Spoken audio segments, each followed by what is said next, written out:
아모스 8장 1절로 14절입니다. 주 여호와께서 내게 이와 같이 보이셨느니라. 보라, 여름 과일 한 강줄이니라. 그가 말씀하시되 아모스야, 내가 무엇을 보느냐? 내게 이르되 여름 과일 한 강줄이니라 하매, 여호와께서 내게 이르시되 내 백성 이스라엘의 끝이 이르렀은즉 내가 다시는 그를 용서하지 아니하리니 그날의 궁전의 노래가 애곡으로 변할 것이며 곳곳에 시체가 많아서 사람이 잠잠히 그 시체들을 내어 버리리라. 주 여호와의 말씀이니라.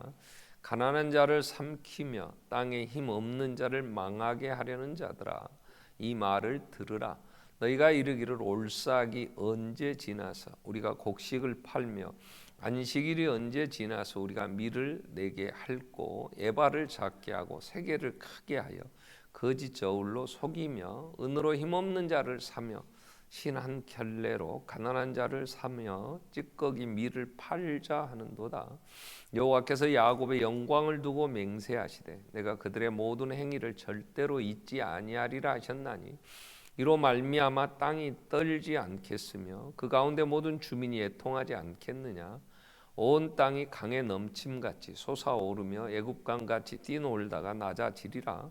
주 여호와의 말씀이니라. 그날에 내가 해를 대낮에 지게 하며 백주의 땅을 캄캄하게 하며 너희 절기를 애통으로 너희 모든 노래를 애곡으로 변하게 하며 모든 사람에게 굵은 배로 허리를 동이게 하며 모든 머리를 대머리 되게 하며 독자의 죽음으로 말미암아 애통하듯 하게 하며 결국은 곤고한 날과 같게 하리라. 주 여호와의 말씀이니라. 보라, 날이 이를지라 내가 기근을 땅에 보내리니 양식이 없어 주림이 아니며 물이 없어 가람이 아니요 여호와의 말씀을 듣지 못한 기갈이라. 사람이 이 바다에서 저 바다까지 북쪽에서 동쪽까지 비틀거리며 여호와의 말씀을 구하려고 돌아다녀도 얻지 못하리니 그날에 아름다운 처녀와 젊은 남자가 다 갈아여 쓰러지리라. 사마리아에 죄된 우상을 두고 맹세하여 이르기를 다나 내 신들이 살아있음을 두고 맹세하노라 하거나 부엘세바가 이해하는 것이 살아있음을 두고 맹세하노라 하는 사람은 엎드려지고 다시 일어나지 못하리라. 아멘. 찬양대 찬양 있겠습니다.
아멘.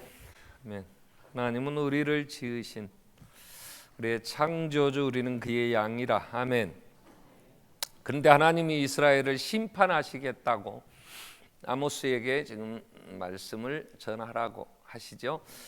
7장 이후에 9장까지 이제 아모스가 환상을 봅니다. 그 환상 7장에 3개의 환상이 있었고 오늘 8장에서는 4번째 환상을 봅니다. 아모스야, 네가 뭘 봤느냐 그랬더니 여름 실가가 담긴 내가 한 광주리를 봤습니다. 그렇게 얘기를 합니다. 여름 실가가 광주리에 담겼다는 것은 이제 시간이 지나면 여름 과실은 쉽게 썩습니다. 가을에 따는 감이나 사과, 배 이런 것들은 온도를 잘 맞춰서 저장을 하면 오래 저장이 되지만 여름 실과는 저장을 오래 할 수가 없어요. 우리가 딸기나 또 토마토나 수박이나 이거 오래 두고 먹을 수 없더라고요. 물이 많기 때문에. 그 여름 실과는 광주리에 담겼다는 건 이제 곧 끝이 온다는 거죠. 또 광주리는 옮겨지는 그런 도구이에요. 그래서 이스라엘 백성들의 끝이, 그래서 오늘 3절 말씀에도 그날에 궁전의 노래가 애곡으로 변할 것이며 곳곳에 시체가 많아서 사람들이 잠잠히 그 시체들을 내어버리라. 주 여호와의 말씀이니라. 이 심판이 이스라엘의 심판이 임하였고 그리고 그 모든 게 옮겨질 것을 얘기를 하시죠. 그 환상을 통하여 본 그대로 2700년 전 아모스가 예언한 이 여로보암 2세, 그 나라가 불강하다고 그러면서 그들이 많은 것을 소유했다고 이렇게 교만해져 있던 그 나라가 40년 후에 완전히 망합니다. 그대로 누구 하나 살아남은 자 없이 많이 죽었고 또 살아남은 남자들은 아수르가 전부 이주 정책을 써 다 각 나라를 흩어버립니다. 그래서 역사에서 사라지게 되고 그래서 혼합된, 그래서 남쪽 유다 이스라엘 유다 백성들은 북쪽 이스라엘을 같은 동족이다 이렇게 생각하지 않았죠. 그래서 개같이 취급하며 이방인으로 취급하며 살았던 걸 보죠. 자, 하나님이 이렇게 심판하신다고 말씀하시고 그 심판이 이루어졌다는 사실을 우리는 역사를 통해서 잘 압니다. 그러면 왜 하나님은 이스라엘을 심판하셨느냐 하는 이유를 4절부터 심판당한 이스라엘의 그 삶이 무엇이었던가 4절부터 말씀을 하고 계시고 심판을 하실 때의 그 심판의 모습은 어떤 모습인가를 보여주시는데요. 4절에 보면 가난한 자를 삼키며 땅에 힘없는 자를 망하게 하려는 자들아 이 말을 들으라. 너희가 이르기를 올싹이 언제 지나서 우리가 곡식을 팔며 안식일이 언제 지나서 우리가 밀을 내게 할꼬. 에바를 작게 하고 세계를 크게 하여 거짓 저울로 속이며 은으로 힘없는 자를 사며 실한 걸레로 가난한 자를 사며 찌꺼기 밀을 팔자 하는도다. 그 당시에 이스라엘 백성들이 하나님의 심판을 받게 되는 죄악이 뭔가 하는 것을 4절 이후 6절까지가 잘 보여줍니다. 그들은 가난한 자들, 4절에 또 땅에 힘없는 자들을 망하게 하는 자들이죠. 그러면서 안식일, 올싹, 자 이런 게 지겹다고 빨리 끝나야 내가 돈 벌 텐데 무슨 안식일은 이렇게 자주 돌아오며 우리의 그 많은 하고 싶은 욕심을 채우지 못하게 하느냐. 그러면서 올싹은 매달 첫날 하나님께 제사하도록 하나님이 말씀을 하셨죠. 그래서 달의 시작이 되는 이제 그 달의 첫날을, 또 일주일의 안식일은 하나님이 참된 안식을 얻도록 하나님과 예배하며 주시는 은혜로 살라고 하는데 그들은 귀찮다는 거죠. 올싹이 언제 지나서 우리가 곡식을 팔고 안식일이 언제 지나서 우리가 밀을 내게 할고 우리 사업을 할 일은 많고 돈 벌 일이 많은데 언제 이거 끝나 이게 해야 되느냐. 그러면서 그들이 에바를 작게 한다거나, 에바는 곡식을 이제 담는 이제 도구에 우리 대박, 말 이런 것들을 인위적으로 속이면서 작게 하고, 저울추 세 개를 무겁게 해서 장사하며 남을 속이며 사는 이러한 일들. 그러면서 사람들을 돈 주고 사고, 그래서 은으로 힘없는 자를 사고 신 한 컬레로 가난한 자들을 사면서 먹을 수도 없는 찌꺼기 밀을 갖다 팔면서, 이러한 사회의 부도덕 그리고 인권 유린이 행해지는 이러한 사회. 자, 이건 우리가 오늘날에도 2700년 전에 그들이 살았던 삶의 모습이나 오늘 21세기를 사는 지금 우리의 모습이나 어쩌면 똑같아요. 그들이 살았던 4절로 6절의 말씀을 정리하면 그들은 철저한 맘모니즘이라 그러죠. 돈이 모든 결론. 그래서 가장 가치 있는 건 돈이고, 그리고 돈 재물에는 의미가 없다는, 그래서 그 모든 것들이 돈으로 환산되어지는 그러한 사회입니다. 자, 오늘 우리가 사는 이 시대에 사람들은 가장 가치 있는 건 돈이에요. 그래서 돈 때문에 많은 사람들이 얼마나 정말 하나님 예배하는 이 예배도 하나님으로부터 주시는 은혜보다는 돈으로 통하여 내가 얻으려고 하는 것. 그래서 하나님은 나를 돈 벌게 하고 나를 부자 되게 하는 존재로 그냥 계시면 제일 좋을 것 같아.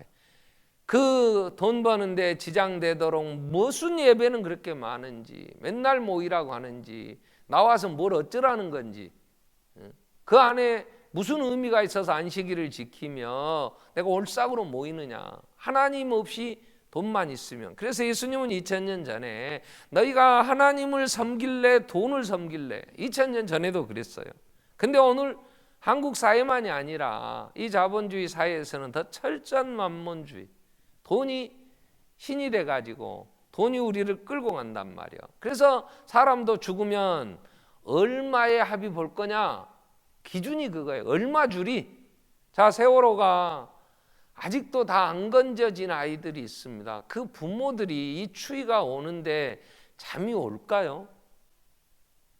그 아픔이 얼마나 크겠어요. 그들은 인생 자체가 그 일로 인하여 완전히 무너졌다고 봐야 되잖아요. 이후에 그 삶이 얼마나 가슴이 아프겠어요. 그런데 뭐라고 얘기합니까?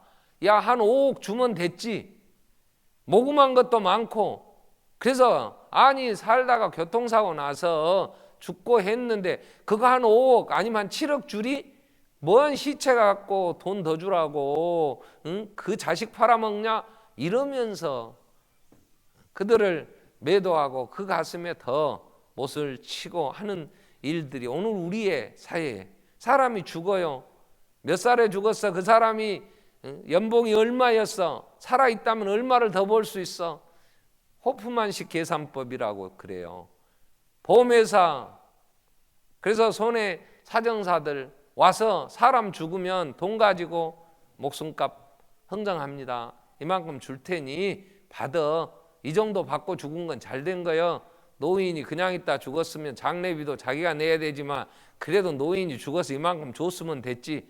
그러면서 사람들이 돈 가지고 모든 것들을 정리하고, 그래서 돈이 기준이 돼가지고 사람들을 평가를 합니다. 또 이 세상에 많은 정책을 입안할 때에도 우리는 경제 논리로 본다 그래요. 개발을 하는데 이게 돈이 되냐 안 되냐, 이익이 될 거냐 안 될 거냐 하는 거죠. 그렇기 때문에 사람은, 하나님은 이 세상을 만드실 때에 엿새 동안 세상을 다 만드셔요. 빛이 있으라 하며 빛이 있었어요. 그 빛을 발해야 될 태양도 달도 별들도 말씀 한마디에 온 우주 공간에 존재하게 됐어요. 바다의 물고기가 살아야 되잖아요. 그래서 물고기들아 있으라 그러면 바다의 모든 고기들이 종류대로 다 만들어졌어요. 공중에 새들아 날아다녀라 했더니 그 많은 새들이 종류대로, 땅에 기는 짐승들도 모든 식물들도 가시를 맺는 그러한 나무들도 하나님은 말씀으로 만드셨어요. 왜 그러셨어요? 마지막에 그 모든 걸 다 창조하신 다음에 이제 마지막 주인공 사람을 만들어요. 사람을. 그래서 사람을 흙으로 만드셨어요. 그리고 그 코에 생기를 불어넣으셨어요. 그리고 우리가 우리의 형상대로 사람을 만들어 우리와 교제의 대상, 우리의 동역자, 나와 함께할 존귀한 자로 사람을 만들었단 말이에요. 그래서 사람은 인격이라는 게 있다는 거예요. 인격체. 그러면 하나님과 사람만이 인격체예요. 교제하는 하나님의 창조의 가장 존귀한 존재 사람을, 그런데 그 사람을 돈으로 환산해서 계산해서 사람들을 평가할 때 그 사람 연봉이 얼마냐, 그 사람의 가치를 그렇게 매기려고 하는 이 맘모니즘의 이러한 시대에 하나님이 보실 때 얼마나 하나님 마음이 얼마나 서글프시겠어요.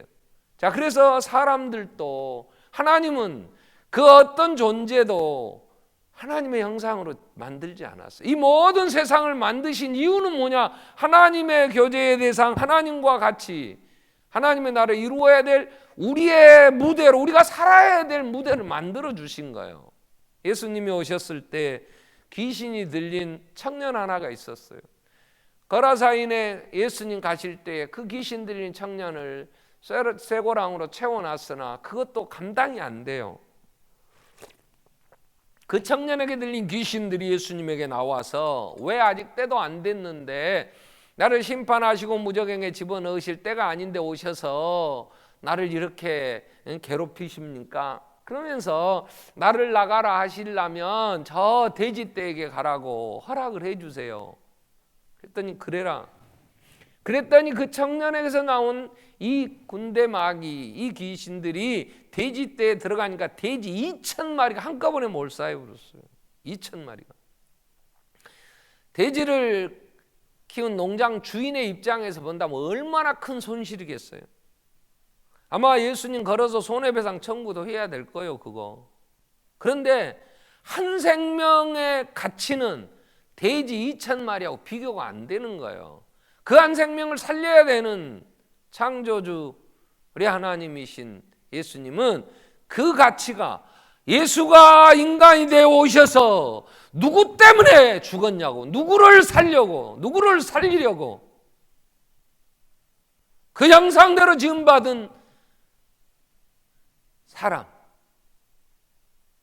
다른 존재가 아니라 하나님의 형상대로 지음받아 허물과 죄로 죽어있는 자들을 살려주시려고 하나님이 죽었단 말이에요. 생명을 주고 사신 게 교회예요. 우리 성도들이라. 그 어떤 존재도 사람과 그 가치를 논할 수가 없고 비교할 수가 없는 거예요. 그런데 하나님의 창조의 세계가 아닌 이 세상에 이 맘모니즘에 젖어 있는 이 사회는 사람들마저도 돈으로 환산하고 돈을 버는 일이라면 사람이 인권이 유린당하고 그런 압제를 당하고 죽어가도 누구 하나 항변하거나 잘못됐다고 얘기하지 않아요. 이 자연 만물에 많은 개발을 한다고 그래요. 개발하는 근거를 뭘로 삼습니까? 우리가 이곳을 이렇게 개발하면 얼마만큼의 우리에게 돈이 벌릴 것이냐, 얼마나 많은 재물을 얻을 수 있느냐. 그래서 돈 버는 일이라면, 우리가 돈을 더 얻을 수 있는 일이라면 얼마나 많은 자연이 파괴됩니까? 심판하시는 7절부터 심판의 모습이 뭐예요? 여호와께서 야곱의 영광을 두고 맹세하여 이르시되, 맹세하시되 내가 그들의 모든 행위를 절대로 잊지 아니하리라 하셨나니 이로 말미암아 8절에 땅이 떨지 않겠으며 그 가운데에 주민이 애통하지 않겠냐. 온 땅이 강이 넘친 같이 솟아오르고 애국강 같이 뛰놀다가 낮아지리라. 여러분, 이 8절의 말씀은요, 7절부터 10절까지 이러한 맘모니즘에 젖어서 돈의 논리로 많은 일들을 그렇게 계산하는 그러한 사회에 하나님의 심판은 재앙이에요. 재앙이 자연재해예요. 여러분, 우리가 기상청에서 일기를 이제 예보도 합니다. 그리고 많은 것들을 관측을 하죠. 기상 관측일에 500년 만에 이 가뭄이다 이런 얘기를 해요. 또 1000년 만에 홍수다 이런 얘기를 해요. 이 지구를 우리가 살고 있는 이 세상을 이런 경제 논리로 개발한다, 돈 번다, 그래서 마구잡이로 파헤쳤어요. 보르네오라는 섬이 있습니다. 말레이시아와 반을 인도네시아가 나눠서 지배를 합니다. 보르네오라는 이름으로 우리는 가구 회사가 자기 그 회사의 로고를 보르네오라는 이름으로 가구를 만들어냈어요. 근데 그 보르네오라는 이름을 쓴 것은 저는 다는 모르겠어요. 내 생각에 그래요.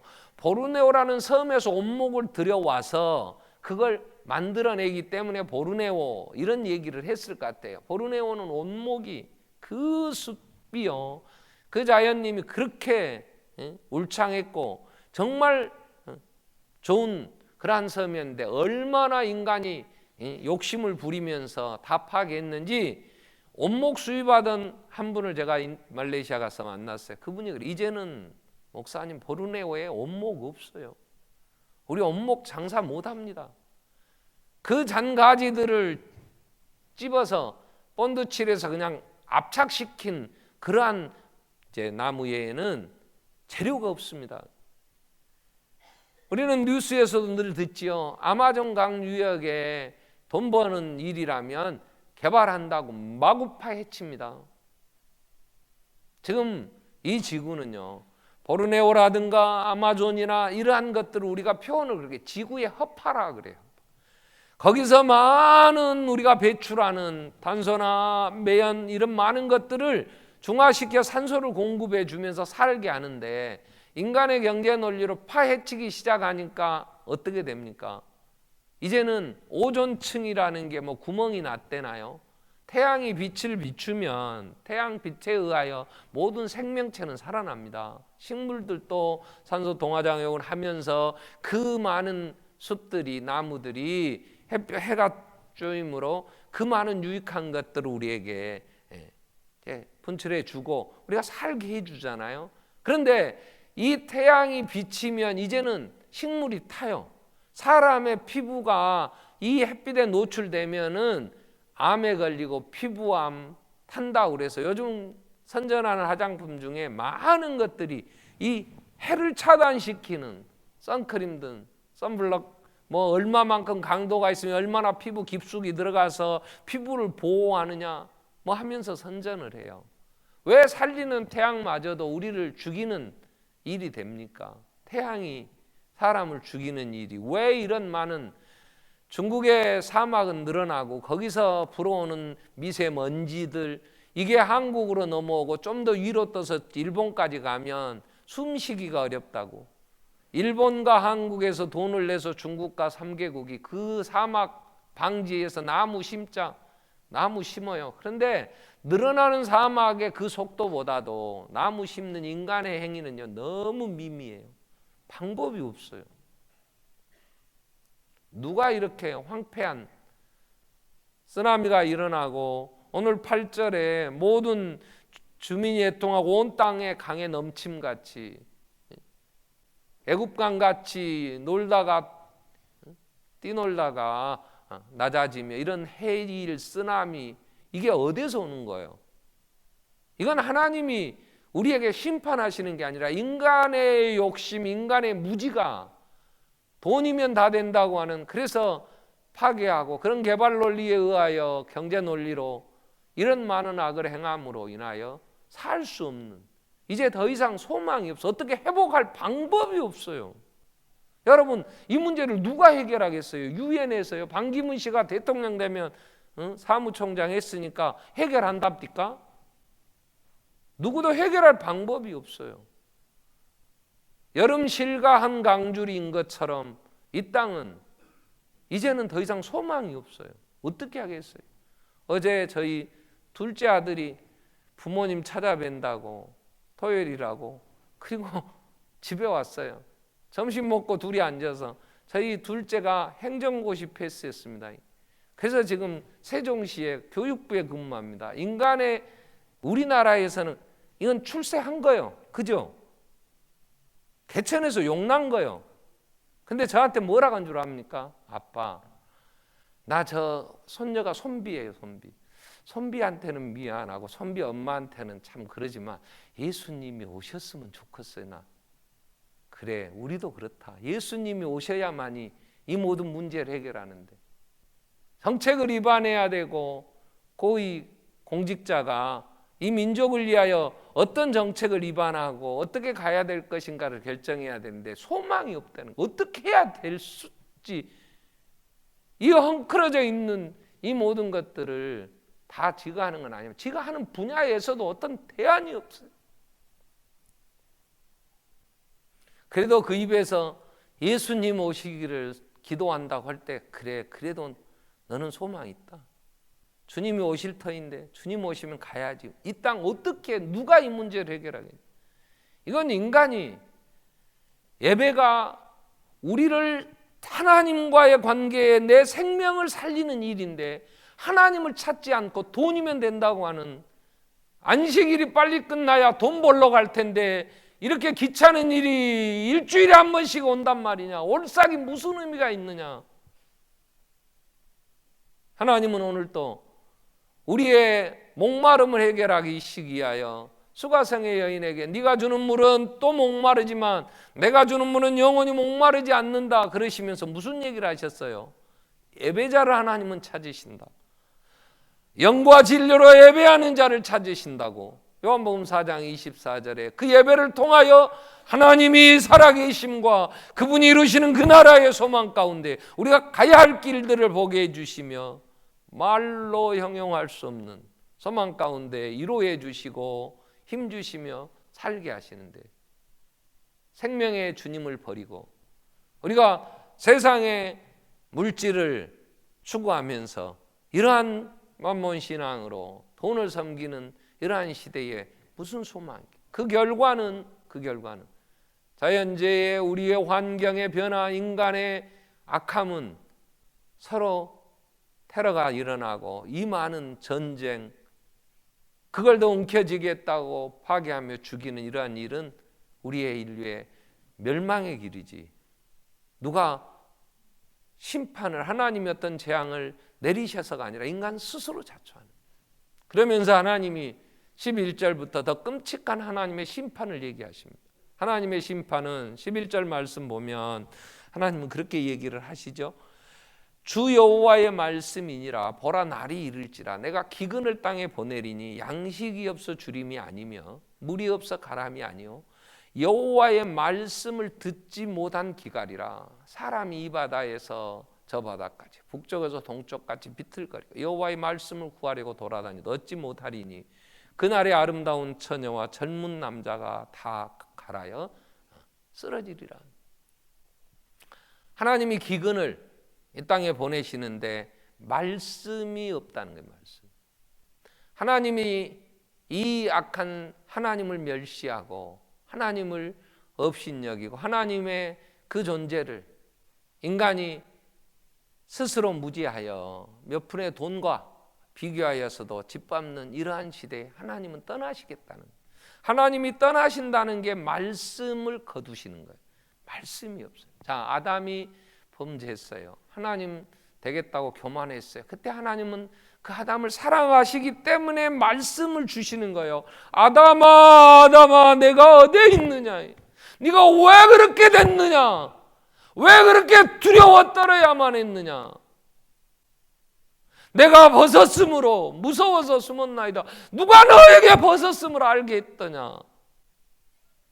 왜 떠나? 왜 생명 아닌 것을 위하여 은을 달아주고 생명 아닌 것을 추구하며 네가 교만했더냐?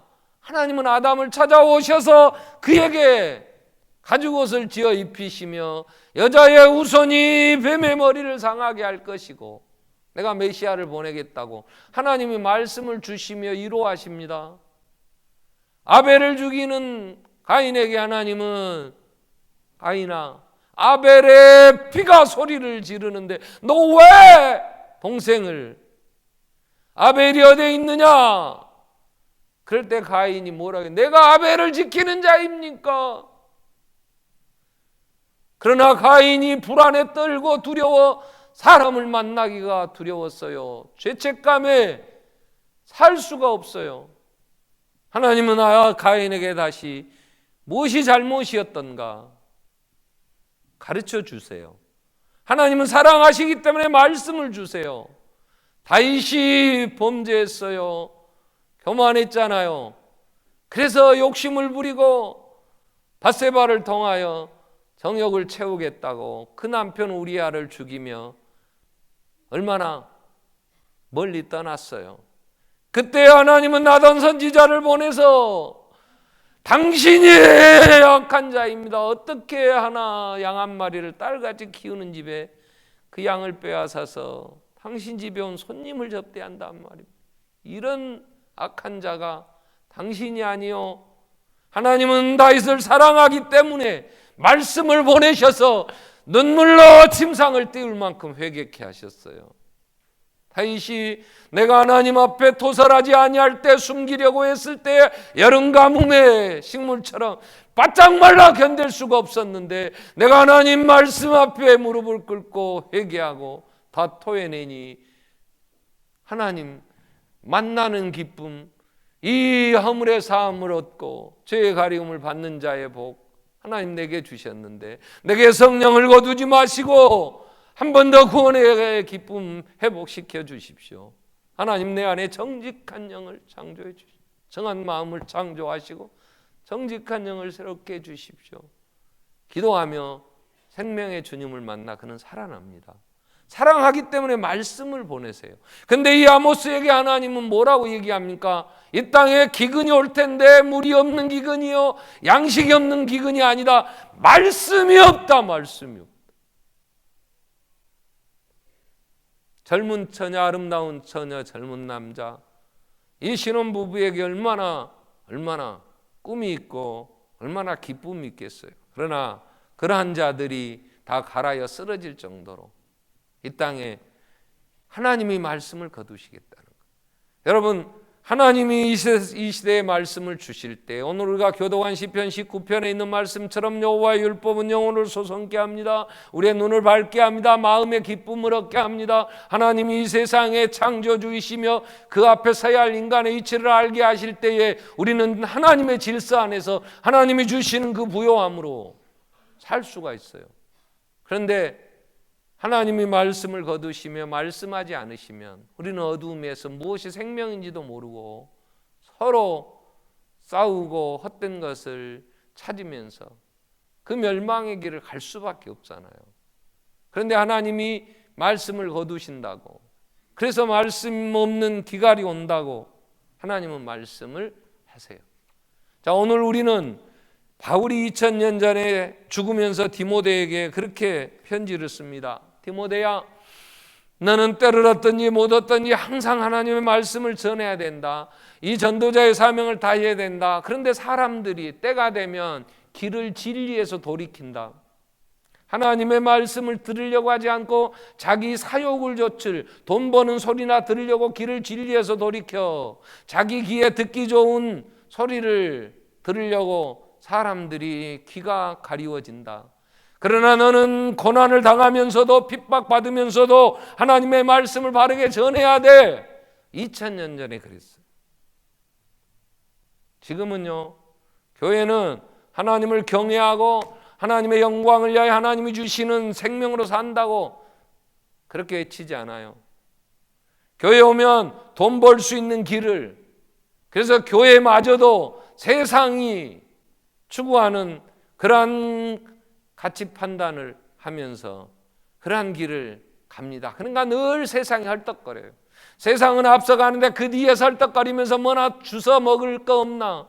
교회가 얼마나 초라해졌어요. 얼마나 짓밟혔어요. 얼마나 세상의 비난거리가 돼 있어요. 교회가 뭘 추구합니까? 하나님의 은혜 안에 사는 인간인 것을, 그 교제하며 예배하며 주시는 생명 안에서 날마다 새 힘을 얻고 사는 게 아니라 하나님이 돈이나 벌게 해주는 존재로 충성스럽게 나한테 돈이나 주는, 나를 복주는 그런 하나님으로 존재했으면 좋겠어. 내가 이 세상에서 욕심껏 마음껏 원하는 것을 얻는 내 자식 좀 출세해서 세상에 큰 소리 치는데 그런 일에나 좀 힘써 주시는 존재였으면 좋겠어. 안식일이 귀찮고 예배가 지겹고, 그리고 하나님이 계신다면 내게 해줄 게 뭐 있냐고. 엘리가 저 아들들을 하나님보다 더 사랑했어요. 하나님께 제사할 제물을 가져다가 새끼 먹이느라고 그때 하나님이 뭐라고 심판하시면서 무슨 얘기를 하시는 거예요? 사무엘상 2장 30절의 말씀 보면 하나님께서 엘리의 집을 심판하시면서 그러므로 이스라엘 29절 말씀부터 보면 너희는 어찌하여 내가 내 처소에서 명령한 내 제물 예물을 밟고 내 아들들을 나보다 더 중히 여겨 내 백성 이스라엘이들은 가장 좋은 것으로 너희들을 살찌게 하느냐. 그러므로 이스라엘 하나님 나 여호와가 말하노 내가 전에 내 집과 내 앞에 영원히 행하리라 하였으나 이제는 나 여호와가 말하노라 결단코 그렇게 하지 아니하리라. 나를 존중히 여기는 자를 내가 존중히 여기고 나를 멸시하는 자를 내가 경멸하리라. 그래서 엘리 집안은 심판하셨어요. 전쟁이 일어나서 흠내가 비나서 죽지요. 벗게 빼앗기죠.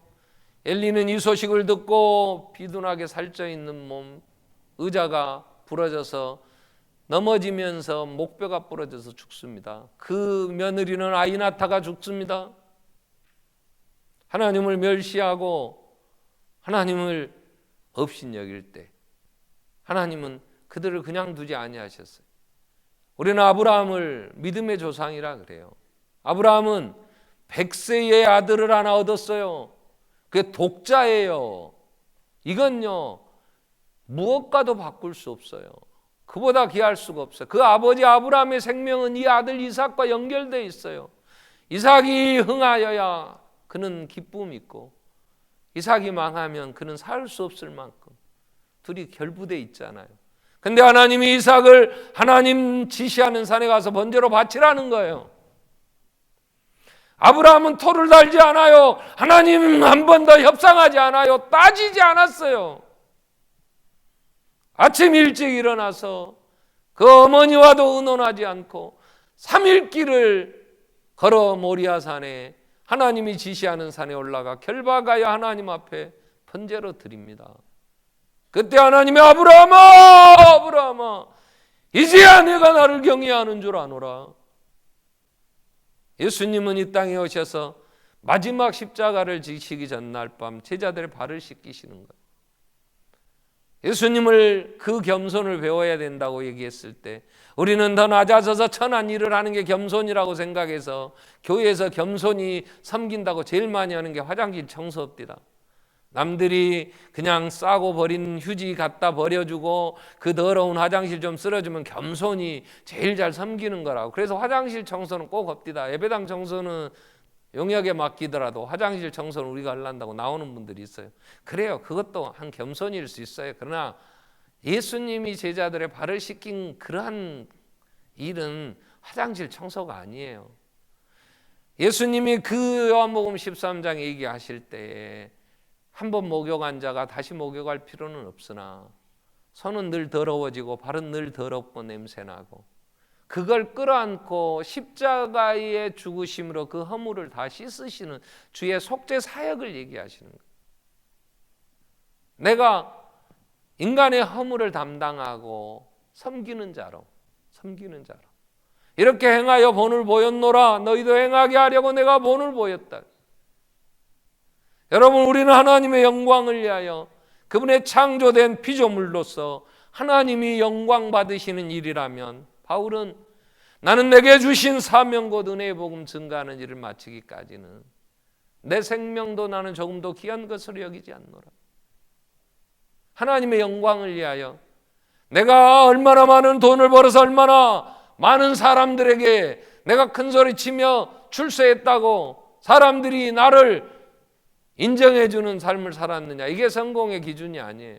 이게 인간이 해야 될 삶의 목표가 아니란 말이에요. 하나님이 내게 주신 건강이 있었다면, 내게 주신 재능이 있었고 내가 아는 게 있었고 내게 물질을 주셨다면 그것 가지고 얼마나 많은 사람을 하나님의 사람으로 세웠느냐는 거지. 그를 얼마나 내가 유익하게 했느냐는 거지. 그저 악착같이 움켜쥐고 인색하기 그지없이 나 하나 살겠다고, 그리고 이 땅에 돈으로 이룰 수 있는 내 아성을, 내 나라를 내가 이루었다고 하나님이 충성되다고 얘기하시지 않는다.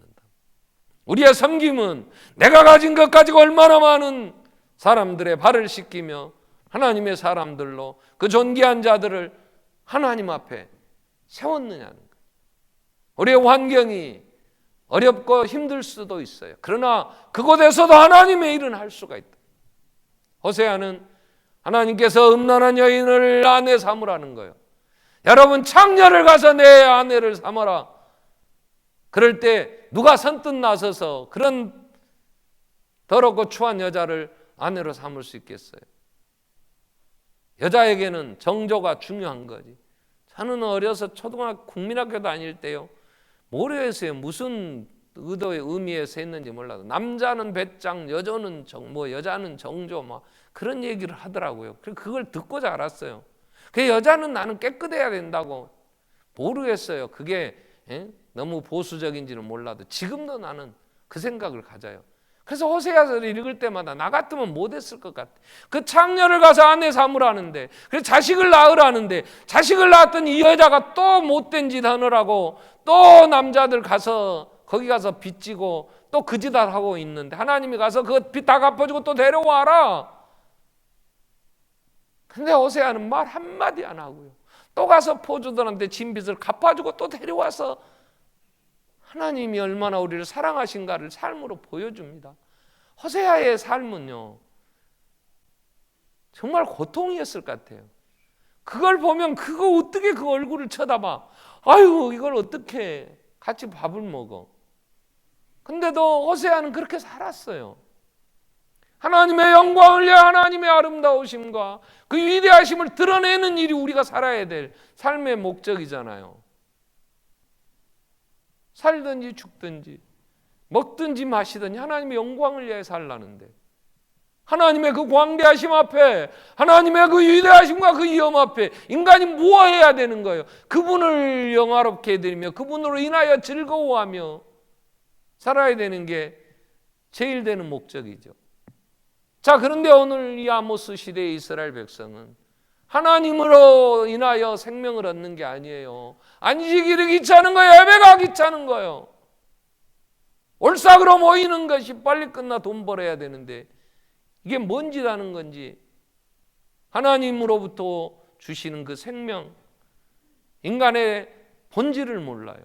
그러니 헛된 것을 위하여, 배부르게 하지 못할 것을 위하여 은을 달아주고, 그리고 하나님을 멸시하고 업신여기며 돈으로 인권 유린하고 부도덕하게 거짓말하고 속이고, 그래서 움켜쥐고 살면 살 수 있다고 하는 이 어리석은 삶을, 그로 인하여 이 자연 만물은 파괴가 되고 살 수 없고 숨 쉴 수 없는 세상, 갈수록 정말 암담한, 오직 유일한 소망이 있다면 예수 오셔서 새하늘과 새 땅을 이루어야 되는 이러한 마지막 때에 사는 우리들 한 번 더 우리는 봐야지. 어디에 소망이 있어요? 우리가 어떻게 살아야 돼요? 너희는 이 세대를 본받지 말라 그랬어요. 이 만모니즘에 젖어서 돈이면 다 된다고 하고 돈이어야 살 수 있다고 하는 이 세상의 가치관을 따라가야 됩니까? 교회마저도 말씀이 없이 하나님의 창조주이시며 예수 그리스도만이 유일한 구원자, 기쁘다 구주 오셨네를 외쳐야 되는데 세상이 도리어 더 돈 벌겠다고 메리 크리스마스를 외치는데, 너무나 침체되어 있는 한국교회를 보면서 가슴이 아파서 우리라도 외치자 그랬더니 안 하던 짓 한다고. 반석교회가 뭔 안 하던 짓을 봤습니까? 새벽에 저녁에 별들이 막 뜨고 기쁘다 구주 오셨네가 써붙이고 했더니 뭔 짓 하냐고.